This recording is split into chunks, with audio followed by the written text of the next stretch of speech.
Hello Stampers, Kim Wolff coming to you here to show you a cute little set. It's called the Festive Friends, and I made a Shadowbox card. Look at how fun this is. It's very, very easy, and I love easy cards. What you need to know is that it folds nice and flat and will fit into your envelope when you send it. And then look at the shimmer on that snowman. Isn't it cute? So I used a couple of sets, and I want to show you how I made this and what I used. So first of all, I used the Traditions of Christmas paper, and this is absolutely stunning. I've used it so much I only have scraps here on my desk right now, but you can see the very traditional colors here in the back side. This red here with the gold fleck, it is just amazing. It's so gorgeous. So what I did here is I used the papers. I already went ahead and cut the hole out here, and I want to show you that I cut this by 5.5 by 4 1/4, which is the standard size of a card when you fold it in half. And then what I did was I scored it at 1/2 inch and 1 inch from each end. Okay, so 1/2 inch and 1 inch on each end, and that's on my 2 pieces of paper. And what's so nice about paper when you use your paper packs is they're also coordinating, right? So I wanted to draw some colors. So when I get a paper pack and I'm going to use different cards, I'll go through and pick out a couple that go together and kind of match them up. And this one I really liked because you've got this right here, this Secret Sea, beautiful color here, drawn in from the plaid. And then we've got we've got a red and a green. I'm using Granny Apple green, and I'm using real red. Also using Momento Black Ink. And I'm using Momento Black Ink because I'm going to be doing some coloring with my alcohol markers. And when you're coloring with alcohol markers, you want to use your Momento so that it doesn't bleed on the lines. If you were to use your water-based ink and your alcohol marker touches it, sometimes you'll get a blurry line or it will bleed and it won't look so nice. So let me show you how to make this. So let me put that up here. And I'm going to take this and I'm going to fold this on my score lines. So the first thing I want to do is fold it back. And I cut my hole with the Spotlight in Nature dies. This is one of the first die sets that I purchased. It's so friendly and usable. I use it all the time. But see how I didn't even use the pattern piece this time? I've got it for later where these little holes are cut out, and I'll save this for something else, but it just cuts a perfect circle so that I can use it on my project. And then I'm going to fold this back. I like to burnish my edges with a bone folder, and what I'm trying to do is create this front, so the front is going to stick out.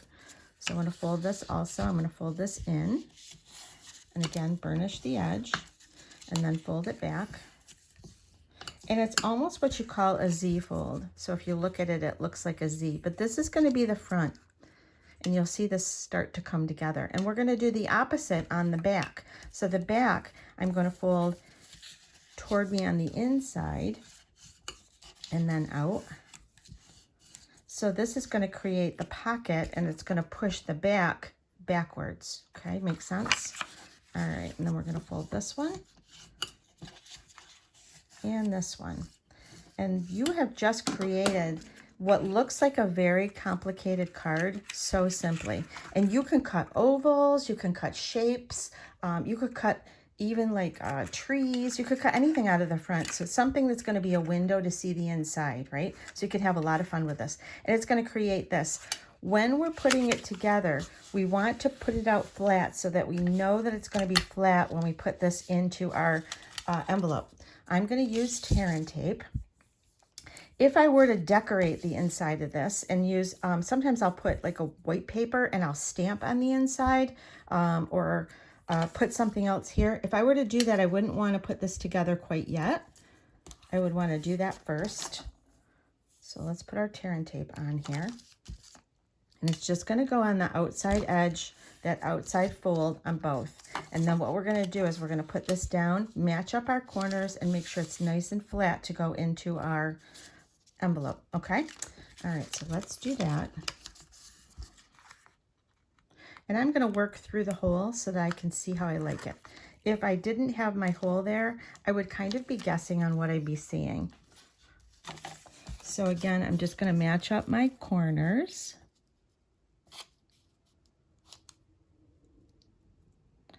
The best that I can, and then I'm going to fold and push this out. And if you do happen to get off, just trim it a little bit. But honestly, once it's folded and it's open, you're not going to see that. You're not going to know. And it's going to stand up. It's a nice stand-up card for when people get it. All right, let me show you what I'm going to do with the inside. So this one, I did the little snowman. The Festive Friends, oh my gosh, these are so adorable. There's a little elf, a snowman, and a Santa. And honestly, if you look really close, doesn't he kind of look like a lumberjack? So it doesn't have to be for Christmas. You could have a lot of fun. Just change up the colors. And depending on the paper that you use or the background, you're totally not even going to know that it was supposed to be a Santa. There are some dies. So I used the Christmas tree die, and I cut this little guy out, which is where you've got here. And I didn't really want that to be the focus, but I wanted it to be in there. So I'm going to do the same thing here. I'm going to do the Santa this time. And then this is from the traditional labels. I tell my ladies that whenever there is a really good sentiment stamp, grab it, because we don't always have good sentiment stamps available. And when we need them, we want to have them available. And there's these banners that are available to us. This is the banner that I'm using. I already cut one out. And you can see that it kind of has a cut and then it keeps it together. It's really a cool banner. So we're going to use that today. And then we've got all these really nice sentiments. 'Tis the season, sending love and joy, season's greetings. And then I love the font for the Merry Christmas, just for you. So lots of choices. So we're going to put that aside. And I stamped and did the Santa. Now, when I'm stamping, I like to take my stamp and put it on my block and then put it into my ink at least 3 times. And I always, always, always stamp it onto scrap paper before I put it onto my project, just to make sure that it's going to stamp properly. So I've done that ahead, so you don't have to watch me do the stamping. So I'm going to grab a little Santa, and we will color him together. So let's grab a red. I'm going to be using Cherry Cobbler, and I'm going to use the brush end, and we're going to color his hat. When you first get your alcohol markers, if you're like me, I love the little brush end. So sharp and crisp, and I take care of my markers and don't push down, and you'll keep that tip for a long time. All right, and then we want to get his coat, and the alcohol markers soak in so nicely, and because of that you get a really good blending. But you need to make sure that whatever you're working on, it might get some of that ink, so flip it over, double check, make sure that you don't get that on anything else. Okay, so I'm going to continue, but it colors so quickly and so nicely. Fill it in. And then I thought we're going to go very traditional. I'm going to be going with the black, and I couldn't find my dark black, so I'm using light basic black. Again, I'm going to use the brush end, and I'm just going to do his mittens. But it's just a really pretty color. Even though it's light, it looks black to me. All right, and then I'm going to do his boots. And you can see how quickly this comes together. Now I am one more thing. I'm going to do his face. We'll get the skin. I used Ivory, and I really liked the way this came out when I did it. So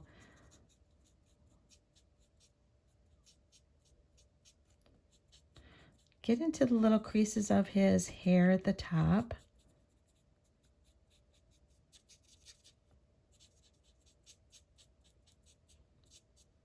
Could actually even give him a little bit of rosy cheeks too if you wanted to. All right, and then last, what I'm going to do is I'm going to put a little bit of gray on there. So I'm going to be using light smoky slate. Again, I'm going to be using the brush end, and I just want to give a little bit of highlights into his hair. A little bit at the top, just something very, very subtle.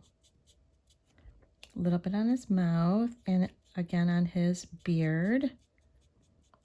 Oh, and I see I missed his ears too, so we'll go back and get that. A little bit on each side of the fringe here. And a little bit on his topper. Let me go back and get the ivory on his ears. So you can spend a lot of time on your coloring, or you can do it quickly, but look how fun he is. Isn't that awesome? But to finish him off, we need Winkostella. So I've got Winkostella. It makes the snow, the white, look like snow. So let's put this on, and I'm just going to put it on the white. Anywhere where it's like fur. I'm not going to put it on his hair. Don't want his hair to be glittery. And down here. I could put it on his coat too, I guess. But I'm just putting it on the white because I just want that to stand out. So when I put that on there, you can you see how glittery that is? All right, so same thing. I'm going to take and put him in here inside of my Shadowbox card.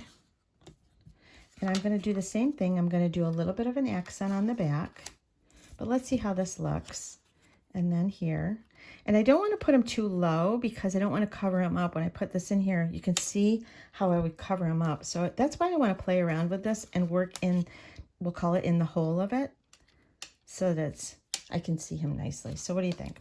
All right, so looks like I've got that pretty much up and down, centered in between. So I'm going to go ahead and put that on, and I'm just putting that on with a 2-face tape. But I'm going to pop Santa. So I've got him a little tipped. All right, so let's pop my Santa. And I'm going to be using some dimensionals. Did you ever put something on with dimensionals and you're like, how? I just don't like it. How do I get it off? How do I pull that off without it crunching all over and destroying it? I'm going to give you a little trick. So I'm going to set him in like that. If you take and say you want that off, if you take your scissors and you come in and you just snip it like this, it will cut the dimensional. You'll be able to pull it off. You can get your dimensionals off the back or work right on top of them again, but very easily you can pull that off. So don't ever think that anything is very permanent with the dimensionals. You can take it off if you really want to. I tend to say leave it. There's no sense. No one is going to see what you're seeing as far as it being slightly crooked or whatever. So, leave it. Don't worry about it being a little bit off, a little bit crooked. But if you really don't like it, there is a way to get it off. Just get out your snips and snip the back of it, and you'll be surprised. All right, so I'm going to put him on here like that. I'm not going to push that down too hard because I just want to double check it. Yep, that's exactly how I like it. Okay, so then I'm going to go ahead and give it a little push. And, oops, I'm going to stamp my message with real red. Let's push that off to the side. So what do I want to do? I want to find something. I thought it might be fun to do sending cheer. I already did sending love and joy. Tis the season. Tis the season is straight, but we could bend it if we want to.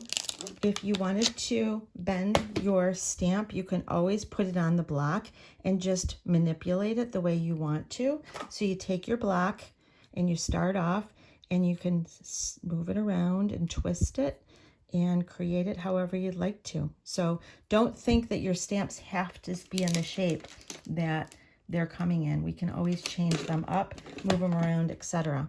So I'm going to sending cheer. How about that? All right, so I'm going to find my sending.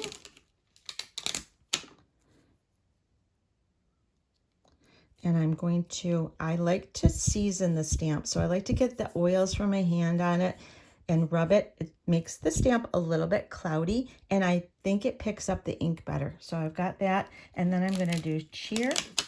And I don't want to have to worry about lining it up, so I'm going to flip my block over, and I'm going to put that one on the other side. And I'm going to do the same thing, and I'll show you why in a second. So let me season that.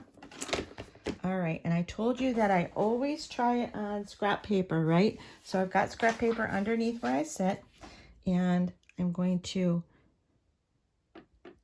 put it in my ink, try it on my paper. I always hold it there for a second. I want it to soak into the paper. That's beautiful. All right, so I'm going to go ahead and put that on here. So sending. And then I'm going to stamp that off. Got a little bit of ink on there, so get that all off so I don't get it on my hand. But I'm going to flip it over so I don't have any chance of getting that onto my project.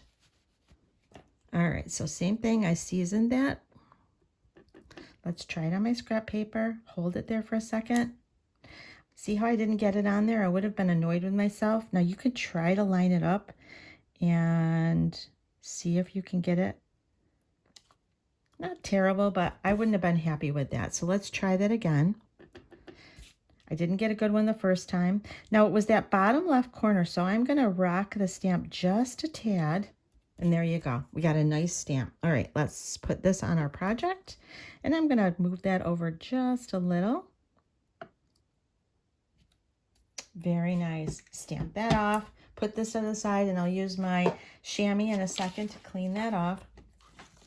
I'm going to close up my ink because I am notorious for putting my project, my hand, something in there. And then this, whoops, this I'm going to go ahead and put right down here. Now I can see I don't want any adhesive on the top part. I just want it to hit down here. So I'm going to put that on here on the two edges and the bottom so that it will stick to my project nicely. Get this side. Sending cheer. And I love this little banner. It's just so cool. What's nice about this too is I can put my hand on the inside and really push down and get a nice adhere between the two. So sending cheer, how fun is that? So I've got sending love and joy, sending cheer. I hope you've learned something new today. This is a really fun project. I did also want to let you know that there's some other stamps in here. So if you did want to stamp the background, we've got some nice trees, but I almost went in, see these little snowflakes? I think they would have been fun to cut out of the background and let it kind of show light when it was sitting on someone's table. That would have been cool too. So you've got the choice of the snowman, the Santa, and I haven't played with the elf yet, but I'm looking forward to it. So again, I hope you've learned something new today, and I hope you have a happy day. Take care. Bye.